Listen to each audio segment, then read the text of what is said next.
Good morning. I'm Stephen Seifert. Welcome to Dulcimer Diary. It is September 21st, 2025. And it's been a while since my last entry. But I just thought I feel like I got stuff in me. It's got to come out. It's about 6:30 in the morning. And it's a beautiful morning. I'm looking forward to having the cool nights and the cool mornings. We just had Winfield. It's the National Mountain Dulcimer competition, also hammered, also auto harp. And it just took place in Winfield, Kansas. It's called the Walnut Valley Festival. It was sure neat to watch people online.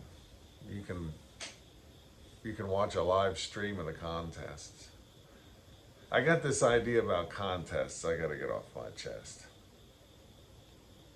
I think we need people entering contests more than ever. And I've got a few opinions, just opinions, you know. Number one, a lot of people who enter contests are doing it. Yes, they want to win, but there's a camaraderie with all the fellow contestants that feels like you're on a team, you know? It's like being on a team where one person gets a prize, gets a physical prize, like a check for, 175 bucks, something like that. Um, they might get a capo, they might get a dulcimer stand, and they get an instrument. So yeah, first, second, and third place, I just call it Winfield. They're all going to get an instrument. I believe even fourth and fifth place get something. I think we need people entering contests. I've heard people say over the years, well, I don't like making music into competition, and I know what they mean, and there's some merit to those ideas, but I feel like that's the wrong attitude to have. That it's just a competition where everybody's trying to outdo each other. If that's all you think it is, and sometimes it might be for all I know, but well, I would say every contest I entered, there's just a lot of other stuff it's about. And I'll tell you, the best thing you can look forward to is showing people who don't know the dulcimer, showing them what it is, letting them hear it and feel it, and maybe they'll want one too. And that's what I think we really want to do, is pull people in. Contests are a great place for a bunch of good folks to come together and get on stage and do their best so that the world can know we're here. I mean, I've entered contests and lost them. It's good for you. It's good to enter a contest and lose. And I know we're all different, but I always think for myself. I used to think this all the time.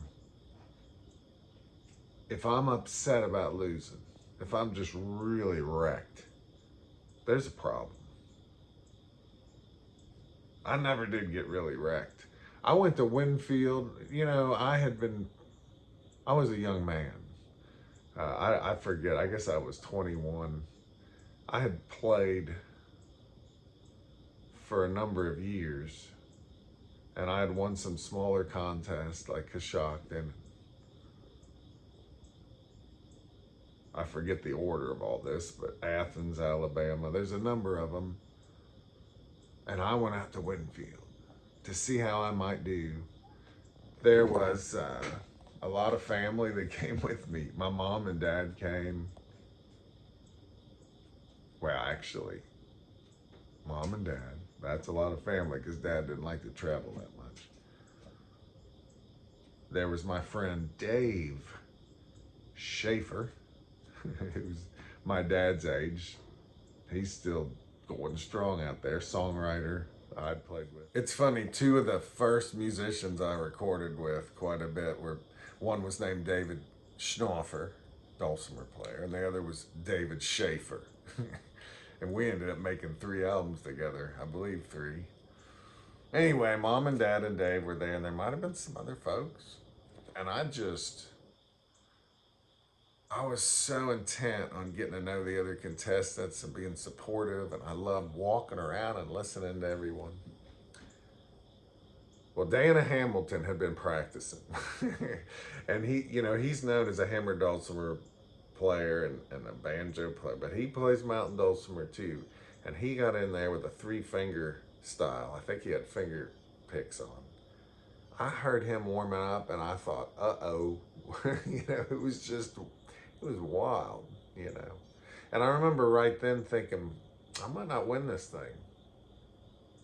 And I just decided to pour my heart into supporting everybody and having a good time. Now, I ended up getting so nervous. I got up on the stage and I was just shaking.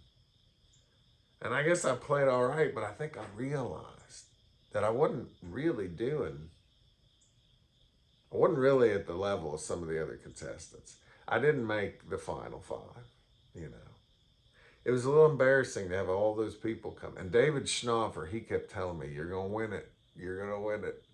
And when I got out there, after I found out where I was on the whole deal, I just called him and told him, and I think he said something like, be all right. It's good for you and that kind of thing. But it was good for me. And, man, I think everyone ought to have a chance to go out there and get nervous and then try to be supportive and make a bunch of new friends, right? And then here's the way I think of these contests. You can do all the right things in your mind. And maybe you are the best player that day. And that's just hard to say, really, anyway. I don't know that we have a best player on any given day, but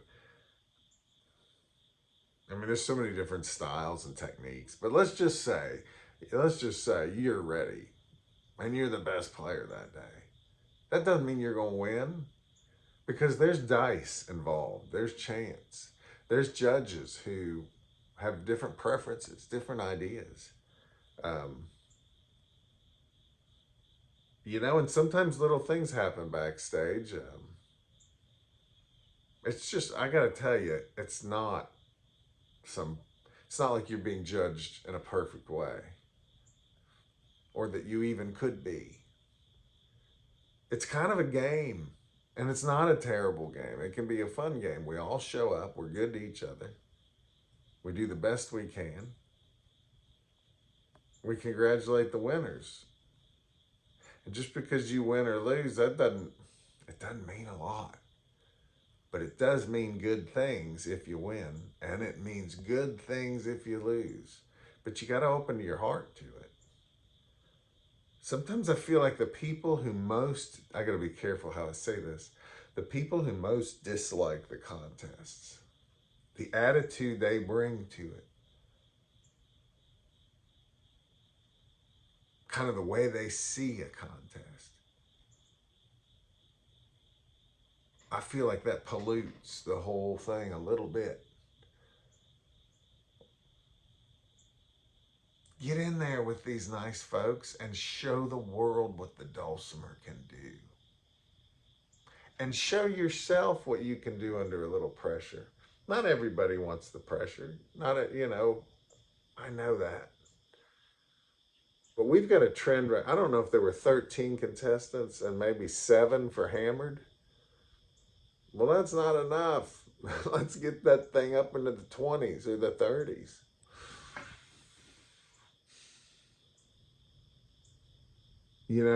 The contest, a big part of the contest is what you bring to it. And I think you got to bring love and compassion and wisdom and encouragement and excitement and music. We all make that contest what it is. The judges, they're sequestered off into a trailer somewhere. They can't see anyone, you know. I would love, I've been saying this for years, I would love to see, well, by the way, I'm going to play a little music today. I just wanted to kick it off with this.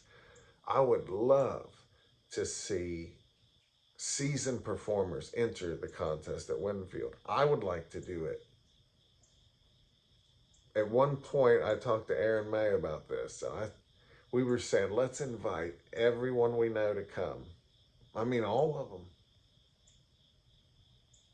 And people say, well, you know, once you're a performer and you've been hired and stuff, that's kind of not your place. I disagree. Winfield, I don't know how many thousands and thousands of people are there. If you don't know about the Walnut Valley Festival, look it up. It's the best place. We could have all our best players get on stage and show they love each other and play their hearts out.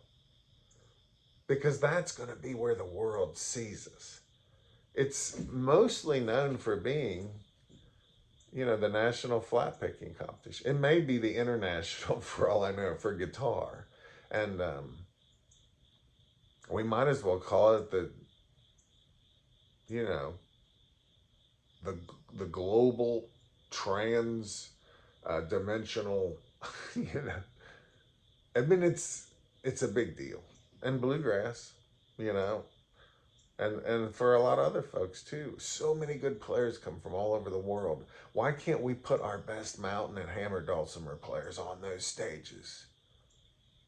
So someone says, well, look, if let's say there's a 12-year-old kid and he's really good and he's been practicing and he comes, but then there's like 25 seasoned performers also competing. Is that fair? I say the kids should be there, but so should we. And yes, it's fair and it's good. I like winning, but I think if you're going to a contest like that and your only goal is to win, you're going to be brokenhearted. Now, you might win, you know. I almost think it's better if you don't. If I went, would I win? Some people would say, yeah, you might win. I know people have told me you'd win. I know that I might, but I know more than a lot of people that I might not, especially if all my colleagues show up. Aaron O'Rourke, Sarah Morgan, you know, Aaron May. I could go on and on. Butch Ross, Bing Futch. If we were all up there, man, I don't know how I would do. You know, what would happen to Aaron O'Rourke or Sarah Morgan if they were unleashed now that they have all this experience? And many of these people have won. I've never won it, you know. You know, I can imagine showing up and hearing all them warming up. They would be unleashed on the world. I don't know how it would go. But I do know this. If we all decided to do it, it'd be one heck of a show. And it would be recorded. And you could watch it live at home. I think Dulcimer needs it right now. And I mean that. I think we need it. So if you're 12 years old and you're thinking you're going to go win, give it your best shot. I'll be there to give you all kinds of encouragement. But I'd especially like to see our best players show the world what the Dulcimer is, because I want more people playing the thing. I think you don't have to beg humans to play this type of instrument. I've said before, it's such a basic type of instrument. It's easy to make, easy to play. I don't know that they're ever going to go away. I mean, you can get picky about the details, but it's a box. And there are strings that go over it, and you tighten those strings and they ring. And if you put frets under them, you can change the notes. I don't think that's going away. That's not a uniquely American idea. You know, the dulcimers I play for the most part are American versions of a very global, timeless, human invention. And I've said this before also. It's as plain as shoes and spoons. So I don't need to beg humanity to keep it alive, but it'd be nice to have some influx of people. So I'm not asking you to agree with me yet. I want you to think about this. And if you're a performer and you happen to be hearing this, let me know what you think. Send me an email, Stephen@StephenSeifert.com. Boy, I could go on and on about contests, but I think I want to play a little music.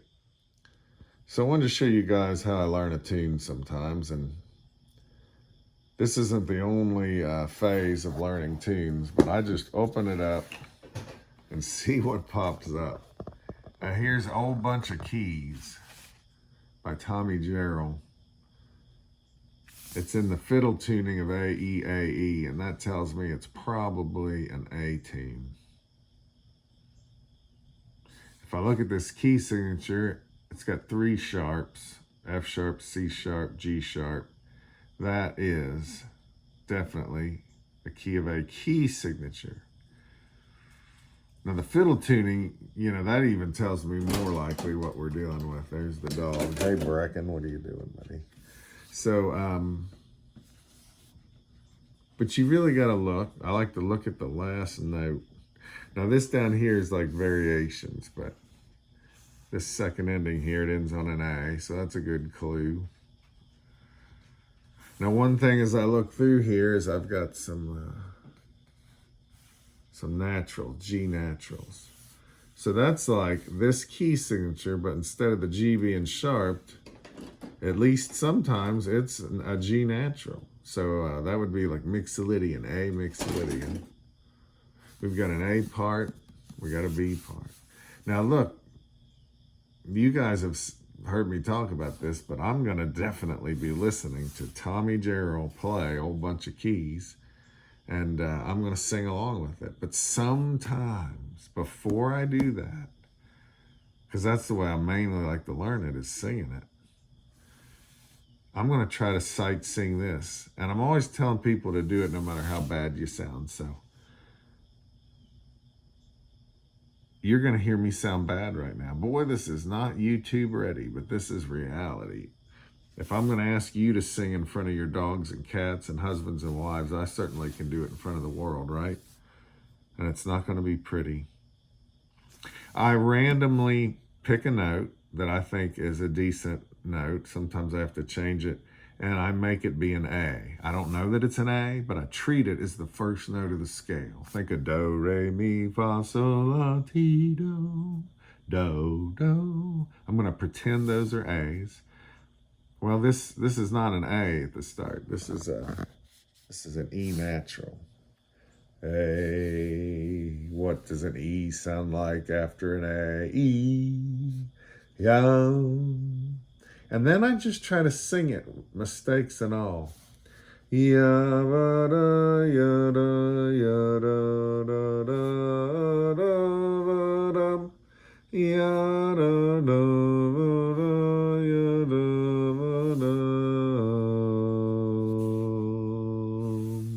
yada. That's a G sharp, probably. We'll have to listen. No telling. Yada, yada, yada, yada, yada,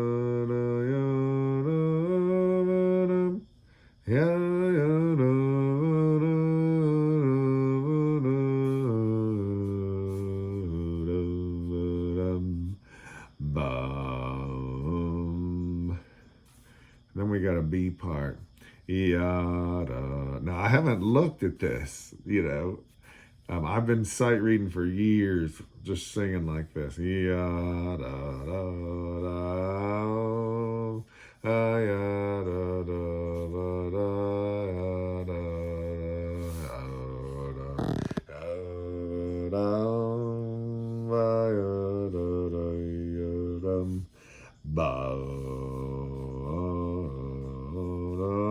Sometimes I fake it when I get lost. Yada, yada, yada, yada, da, da, da, yada, da, da, da. So that's just like me surveying. And, you know, I did this for years where I was probably singing the wrong notes a lot more than now. But I've done this so much. And I actually overlay in my mind, not exactly in a way that I can describe it, the do, re, mi, fa, sol, la, ti, do. So I can sing the scale degrees. Actually, I think of numbers. 1, 2, 3, 4, 5, 6, 7, 1.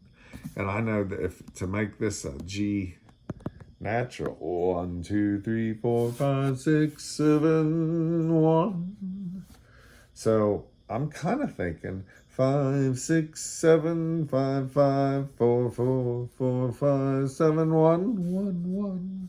1, 7, 5, 6, 7, 6, 5, 6, 5, 3, 2, 7, 1, 1, 1. Now, I don't think of those numbers anymore. I feel them. Da, ba, da, ya, da, ba, da. And then I try to do it fast a little bit. And I am going to play on Dulcimer here in a minute. Ya, ba, da, ya, da, ba, da, ya, da, ba, da, ya, da, ha, ya, da, ba, da, ya, da, ba, da, ya, da, ya, da, ba, dum, ya, ba, da, da, da. If there's a part where I have a little problem, I'll just sing that part. Ya, ba, da, ya, da, ya, da, ba, dum, ya, ba, da, da, da, ba, da, ba, dum. Notice there's no there's no bar lines in this book often. I mean, there will be for first and second endings, but like you can look in this book, there's just not they didn't put any in, which is an interesting philosophy. You can read that in the introduction. It kind of makes crooked tunes easier to deal with, and more of these are crooked than you might imagine. 1, 2, 3. Yeah,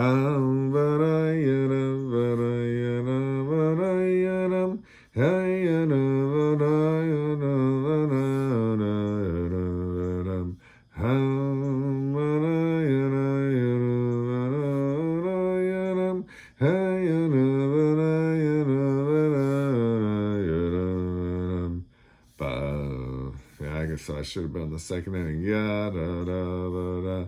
Ba da ya da ba da ya da ba da ya da ba da ya da ba da ba da ba da da da ba ya da ba da ya da ba da ya da ba da ya da. At some point, I'll just start singing this over and over. Sometimes allow myself to be sloppy. Now, some people would say, man, you can't just learn a tune like that. Well, you kind of can, yeah. Especially if you've listened to a lot of Tommy Jarrell, which I have. I've got a bunch of his music. I have heard this tune. That helps. But I've just never really done anything other than enjoy hearing it. I never tried to play it or anything. Now, I might have tried to sight sing it, but I don't remember doing it. But that, having heard so much of him and watched videos about him and read about him, and I have listened to his fiddle and I've slowed it down. This G natural, he'll probably make it a little sharp. It won't just be a regular G natural. It'll actually be a little sharp. I know his fifths are going to be real pure. They're actually just a little sharper than what you'd find on a piano. These E's, not all the time. I know that when he goes to these G sharps, you know, that they're going to be, they might even be a little sharper than normal. Sometimes they're flatter, you know, when you listen to old time fiddlers. The thirds are going to be real pure. There's places where it's like this E gets, it's like they give it to you a little early. Down, 1 and 2 and 3 and 4. Ba, ba, da, ba, da, ba, da. And you see that in a few places, like this A shows up early. Sometimes when I'm first sight singing a tune, I just take that stuff out. Let me try to do it now really sloppy and fast. Yeah, but you know, but you know, but you know, da you know, but you know, but you know, but you know, but you know, have a you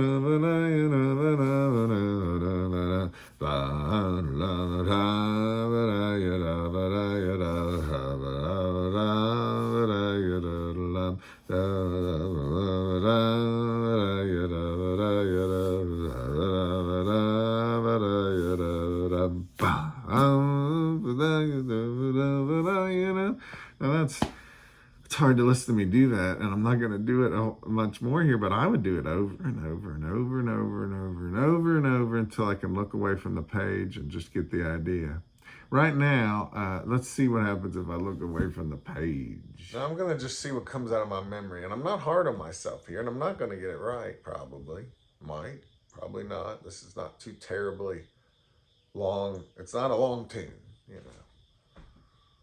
But sometimes I think, man, in the old days, if let's say you went to town and it took a day to get there and you took some part of your crop with a horse and you heard a fiddler in town and you sang along with a tune, what would you be able to remember when you got back home to your fiddle? Well, I don't think you'd have it all down.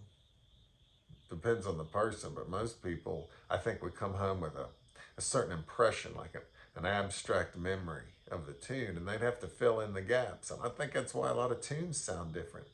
If you go to Library of Congress website and listen to old fiddle recordings, or go to slippery-hill.org, I think it is. It might be .com, but I think it's .org. You can listen to all kinds of versions of tunes. I'm sure Bunch of Keys is on there. Why are they all so different? Some of it's because somebody made it different. But I think some of it is people are just trying to reproduce something they had going on, and wherever they don't. Anyway, let's hear what I got. I know I'm gonna play this on Dulcimer. If you're still watching this, there's probably something wrong with you.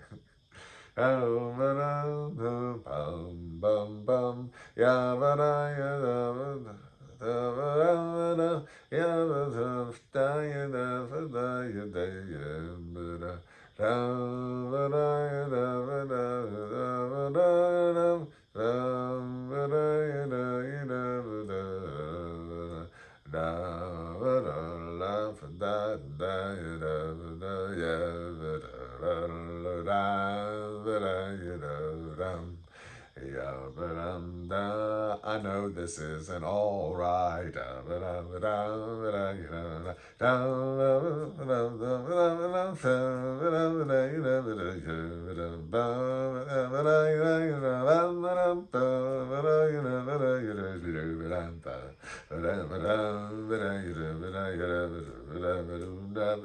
Okay, so I could just get the Dulcimer and I know that's not all right. And man, when I first started doing this years ago, I wouldn't hardly have any of that.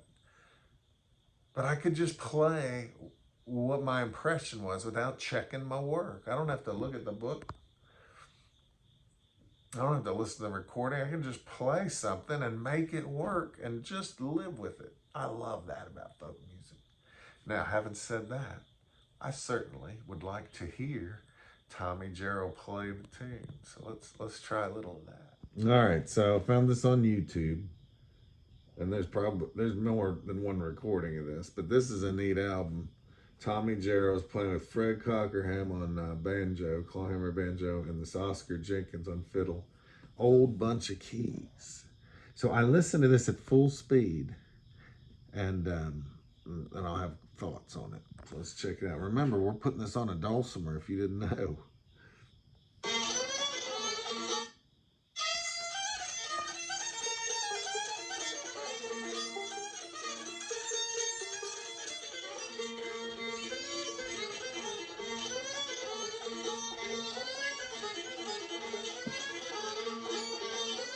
Ooh, third B part, fourth B part,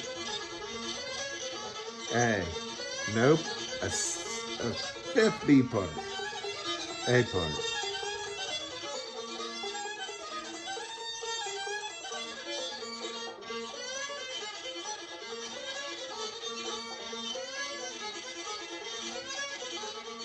All right, so first of all, if you didn't know, in this round peak style of fiddling, it's it wasn't uncommon for the B part to go longer than you expected or shorter than you expected. And in one playing of the tune, they might do it 4 times. They might do it 3. They might do it 5. And the story goes, maybe Brad Leftwich said this in a class once I took, that you just had to keep an eye on the fiddler. And when he got to the end of that B part, when he was ready to go back, there'd just be a hint of a signal. I'm not sure, I forget what he said about it, but I like that. You know, that kind of makes everybody pay pay attention to each other. You just play that B part until you feel like it's time to go back to the A. I think the B parts are more irregular like that than the A's. So another thing I notice here is his G natural is pretty sharp, which I suspected it would be. It's kind of a note in between a G natural and a G sharp. I'm not sure. I think I've heard that referred to as a wild note. That's kind of neat.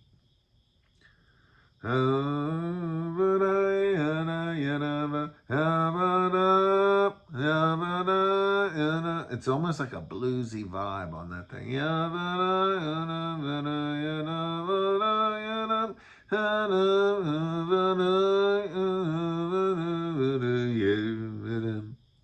This B part,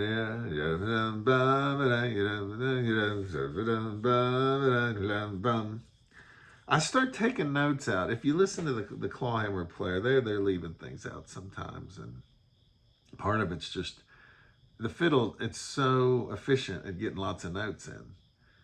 If the banjo player does everything note for note the fiddle does, I don't think it's as cool. I like how the banjo is adding more to the drone string, and then what would the dulcimer do? I would say even less.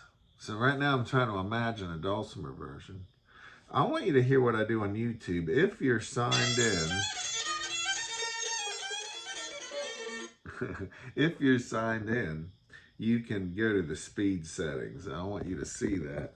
I don't think you're going to see it perfect, but I go to the thing that looks like a gear. That's where your settings are.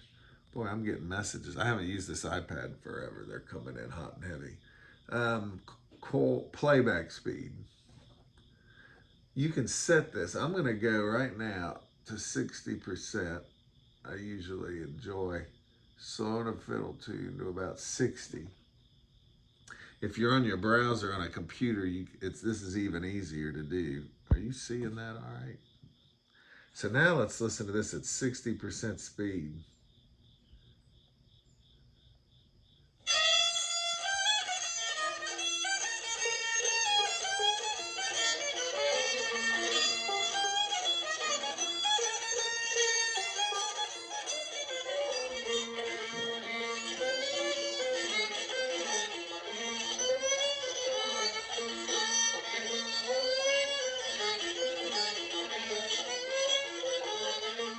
Now, if I slow that down even more, you'll really hear that G natural is very sharp.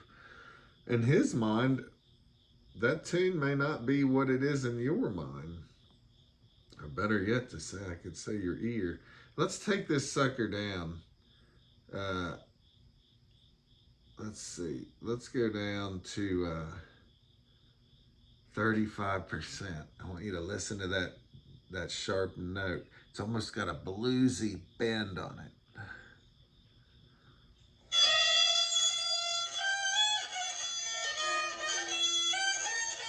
It's hard to hear that slow. There it was. Boy, that's a good example. Just wait for it. Here it comes right here. Yeah.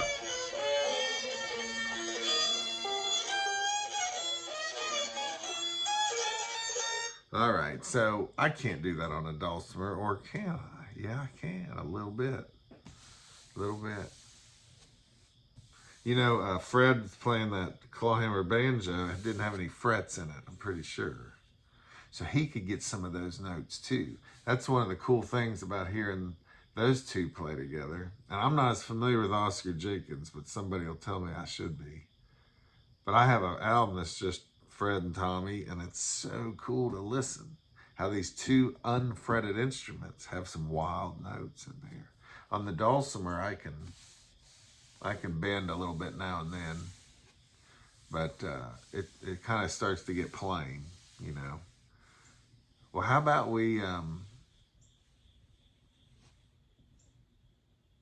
don't want this to go on too long. You should know though, when I do this, it's a couple hours of just really deeply listening to different versions, singing along, slowing it down, singing along, going to the book, going to other books, seeing what other, listening to other versions of a whole bunch of keys. But let's see if we can put that on the dulcimer now.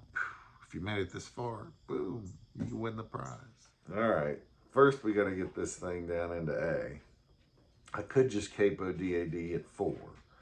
Well, one thing is I left the capo in the other room and I don't want to get up. But normally if I play this old time music at an old time jam, I don't capo at 4. I might. But my favorite thing to do is to take DAD and move the bass string down to an A or up to an E. And so from bass string to melody, you'd be an EAD or low A, AD. First, I'll take the bass down.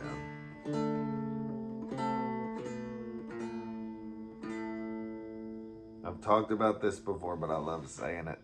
Schnaufer called this poor man's baritone. I love that. Now, once you tune that string down, you're not done tuning because that's such a radical shift in tension. I think that the other strings, they change. You don't realize it. I got a tuning fork. I'm gonna get my A going here.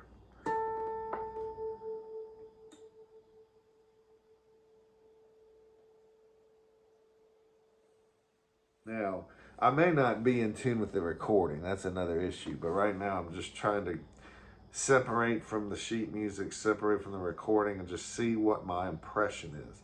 And this impression will change over the course of my life. I'm not trying to come up with an official version for me. This is my beginner experience with this tune, and I'm gonna enjoy it, you know. So a tuning fork, I hit it on my knee like this, not like this, but like this. And then if you set it on a resonating body, you'll hear an A.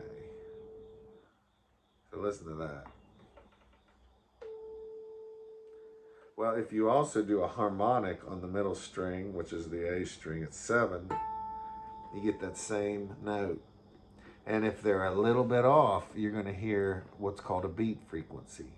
It'll sound like this. Whoa, whoa, whoa, whoa, whoa, whoa, whoa, whoa, whoa, whoa, whoa, whoa, whoa. Not exactly like that.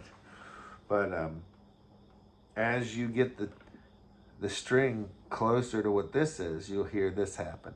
Whoa, whoa, whoa, whoa, whoa, whoa, whoa, whoa, whoa. It's really an amplitude thing. You're hearing the volume go up and down, and I'm doing a filter type effect. Wow, wow. It doesn't really do that, but we call them wah-wahs a lot of the time.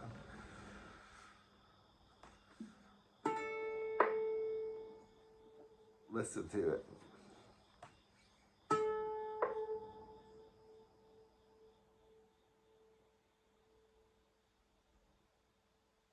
If you don't hear it, it's not unusual to not hear that first. And the fact that I got a fridge motor running over here is a competing frequency, and sometimes that can be distracting. Once I have that middle string, I want that bass string to be in line with it. And I just do that by ear, also listening for the wah-wahs.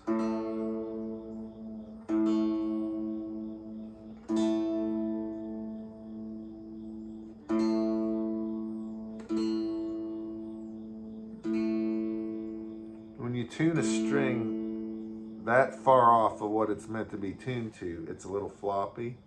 If you strum it too hard, it'll buzz. If you fret too hard, it goes sharp. Listen to this. So,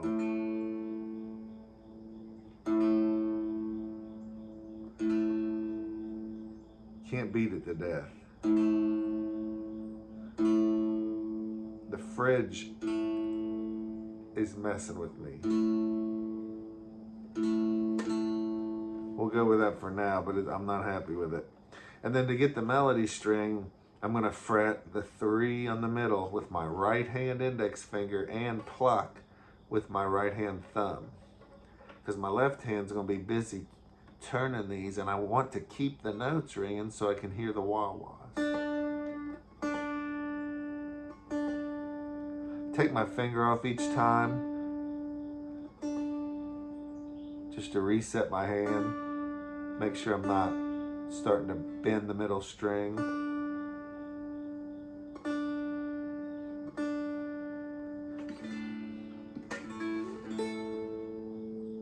Let's check that bass.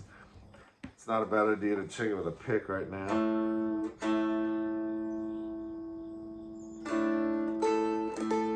So there's A major scale. That's Mixolydian. That's that. The G. Can I make that G sharp?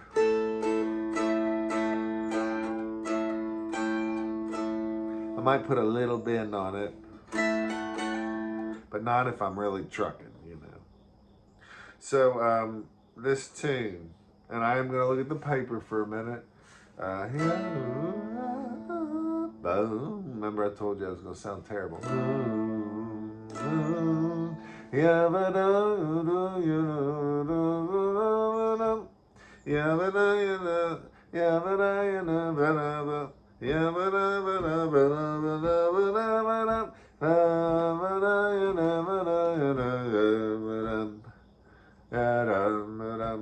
I'm looking at the paper. It goes down. I said I was going to disconnect from it, but I'm not ready to yet. Nope.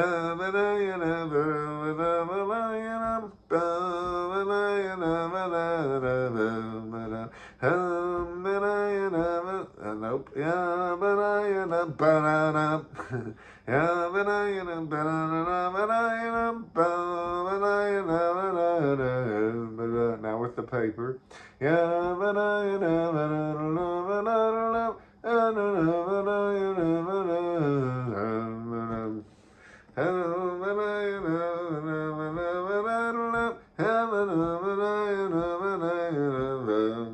What would that sound like? Not always singing in A, by the way.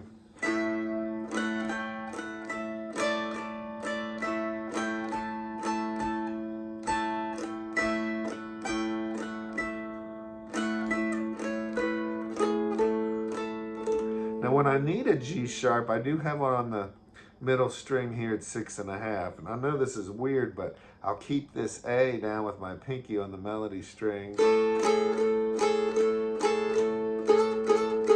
do something like that.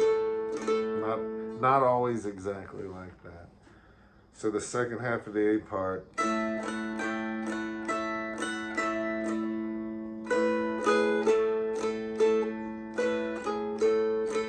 Yeah, this one I don't need to put that down right away. 1, 2, ready. Nope. 1, 2, ready.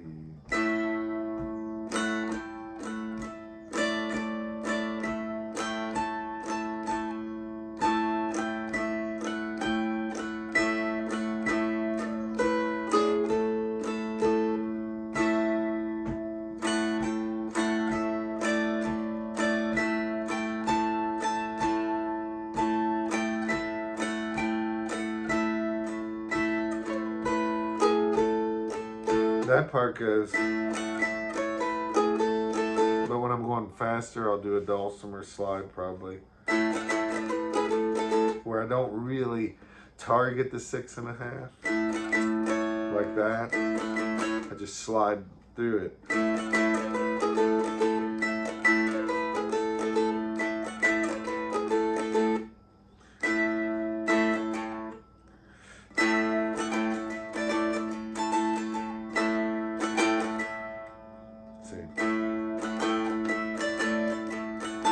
Let me get it.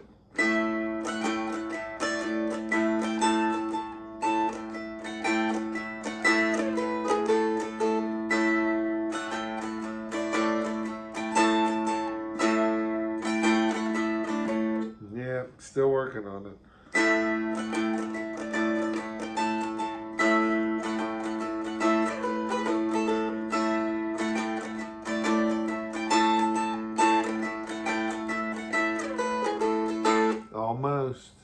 Almost.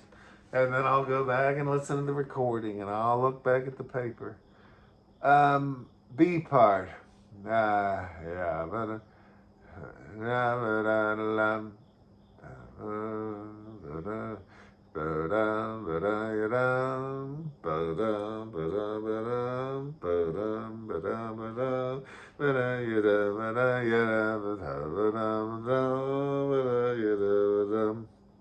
paper.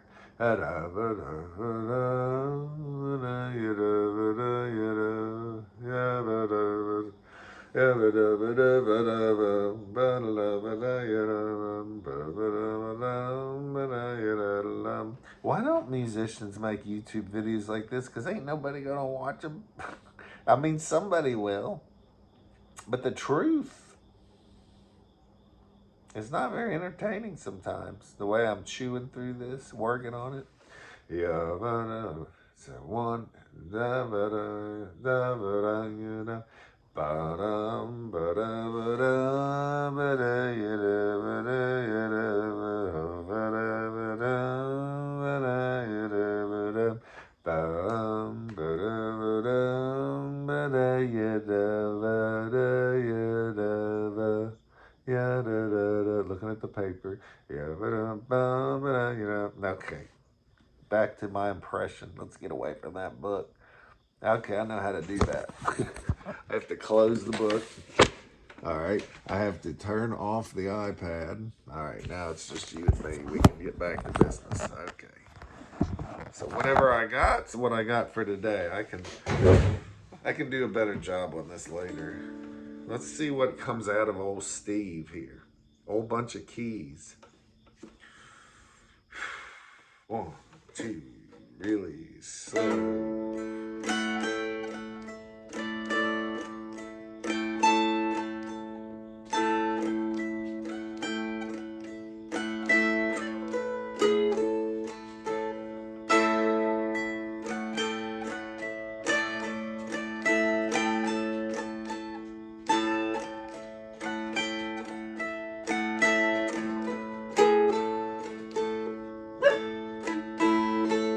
Something like that.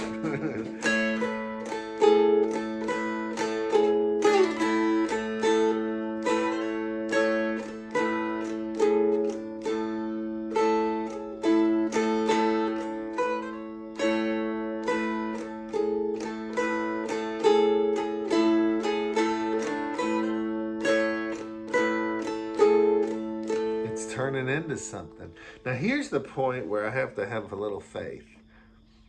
And this is where I always give David Schnaufer the best credit for this. He could really have faith in a tune and it would turn out.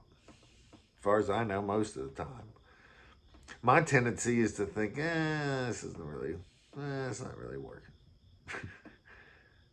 But what if I just forced myself to play it over and over and over and over and over and over and over and over and over and over? It becomes something else, even if the notes don't change. So I got to give this one some more hope. What's this? I don't think this video would qualify for one of those YouTube shorts or whatever they call them. Tune up a little.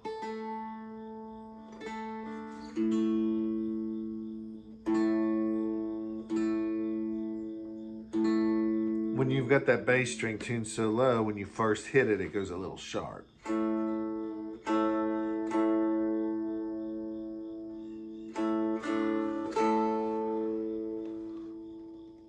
Yeah. 1, 2, 3.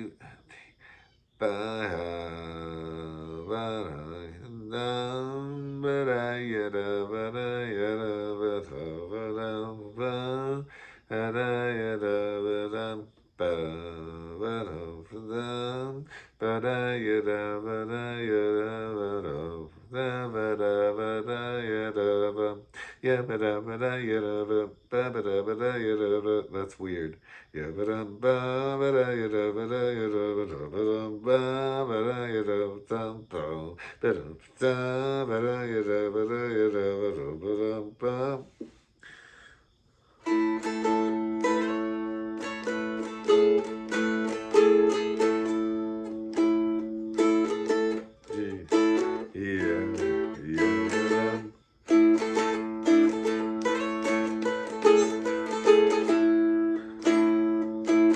That's cool.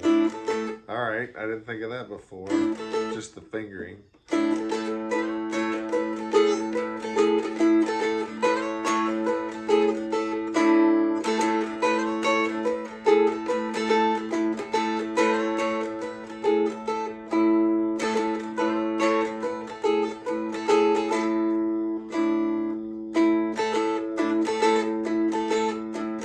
In order to get that E here, I could get the E down here, but I like hanging out here. So if I do that E on the middle, I have to lightly touch the melody string so I don't hear that open D. But I like that 1 to 4. That's one reason I like not using a capo here for the key of A. Remember, going from bass to melody, I'm tuned low A, A, D.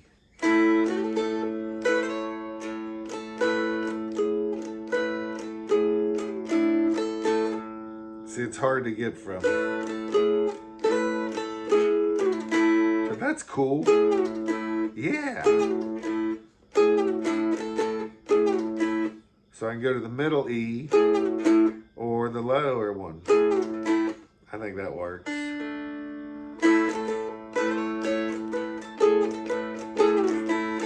Yeah.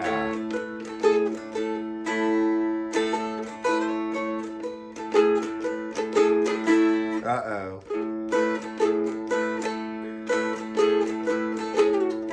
It's better to just, okay, it's coming alive. Let's hear the whole thing now.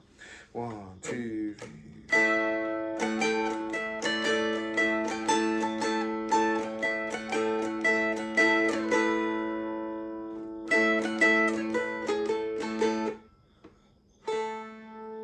This melody string keeps going flat because I'm doing all this sliding.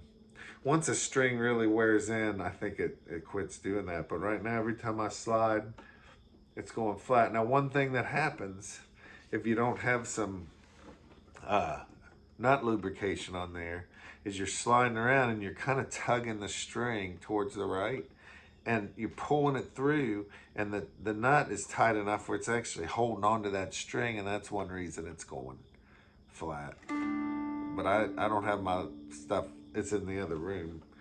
I could just take a pencil, break it off in there, but who has pencils anymore? Isn't that crazy? All right, come on, Seifert. Play this B part.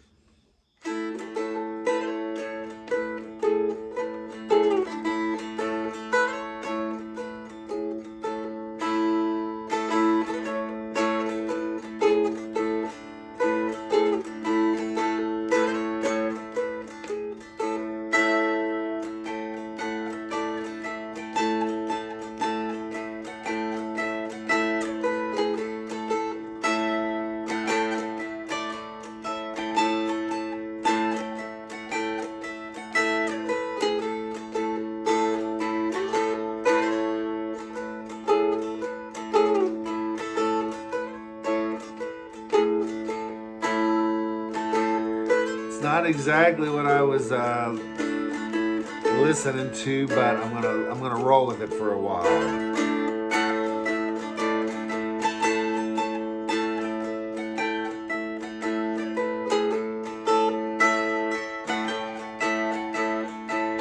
If I mess up, I fake my way through it. But that was too much faking. You know, there's this version of my head, there's kind of the me filling in the gaps when I don't know what's going on. Can I do an official version and live with it just at the end of this process? Well, for today I can. But tomorrow, if I think of this tune, I'll be like, well, how does that go again? And I'll listen. I mean, I think that's where it really comes down to it. I'll be listening to Tommy Jarrell play that, singing along. And my impression of this tune will change over time. It's a living tradition. I always try to hammer that home. Learning tunes is a living tradition the way the old time players do it. They mostly just learn by ear. You know, you don't just come up with an official version, memorize it, and then outlaw any other versions. It doesn't work like that. This is folk transmission, you know. Let me push this camera back a little bit. I'm having to... Nah, it's not going to work. Boy, you don't... A lot of YouTube videos are so slick nowadays. It kind of wears me out. But maybe I'm being lazy. Of course I'm being lazy. I just don't want this to look like... If I have to make it too fancy, I won't make it. This is just a diary entry. All right, ladies and gentlemen, let's do a little bit of Tommy Jarrell inspired. A whole bunch of keys. Key of A tuning, low E, low A, D.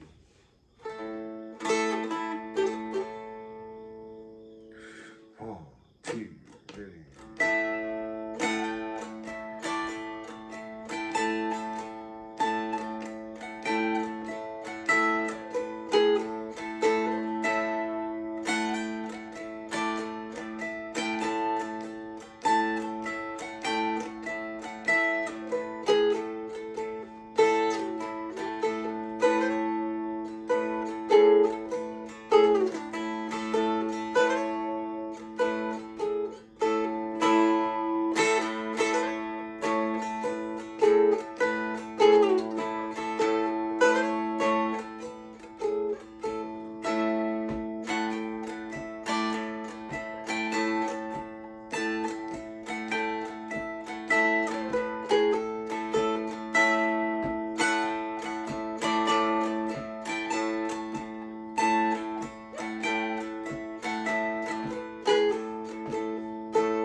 Remember how we do the B part more than just twice?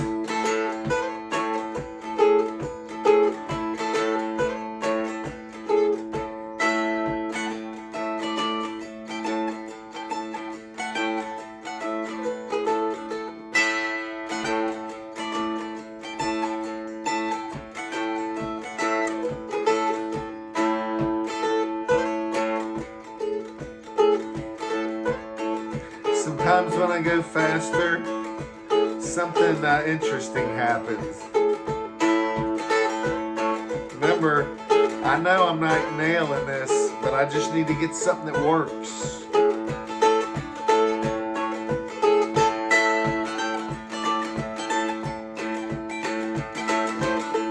Whoa, stop. Get it right.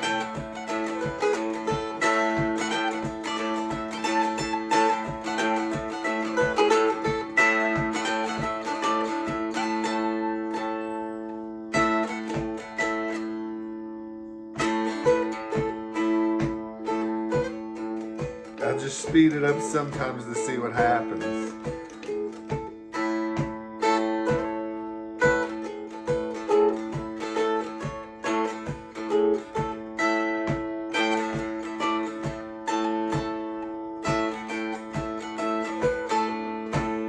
Sometimes I just start abbreviating things, see what happens.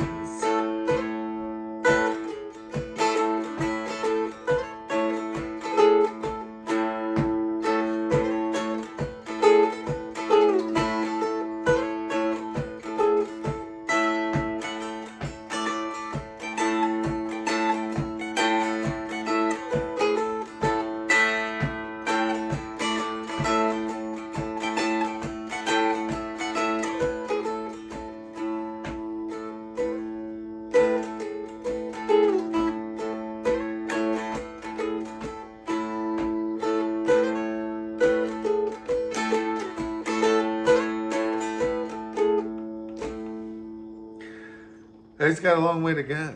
And the way I like to say it, after all this stuff you might have just sat through, is I'm now ready to start learning the tune. I'm now ready. Hello, Brecken. I am now ready to start learning the tune. I've only begun to learn. Whole bunch of keys. I just met this friend. I've seen this tune at parties. I have heard tell of it, but now I have had an encounter with it that's different, and I look forward to seeing how that changes over time. I'll get to know better what Tommy did on the fiddle and what Fred did on the clawhammer banjo, but I'll also feel the push and pull of the realities of this instrument. There's certain things that are awkward on it, certain things that aren't. And that doesn't line up with exactly what you get on those other instruments. So this instrument is going to subtly, it feels like it introduces change just by the nature of how things work on it. It's going to introduce changes to the tune. I'm going to maybe change something. I'm going to come up with a little something of my own, but then I'm going to go back and listen to Tommy. My goal is not to copy him. I may copy him for a time or try to, but my goal is to see what version of Old Bunch of Keys emerges out of all this. And every time I go somewhere and play it with somebody, I may not, but there's a good possibility I will.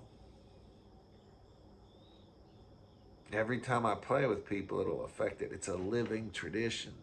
It's like a story that just keeps changing, but the parts of it that are really important, and I don't just mean notes, but it does include notes, the parts of it that are really important, we want that to stick around, you know. Huh. And going back to how we started this whole video, maybe even this tune could make its way to Winfield. And you could show the world that Tommy Jarrell can sound pretty good on the Dulcimer.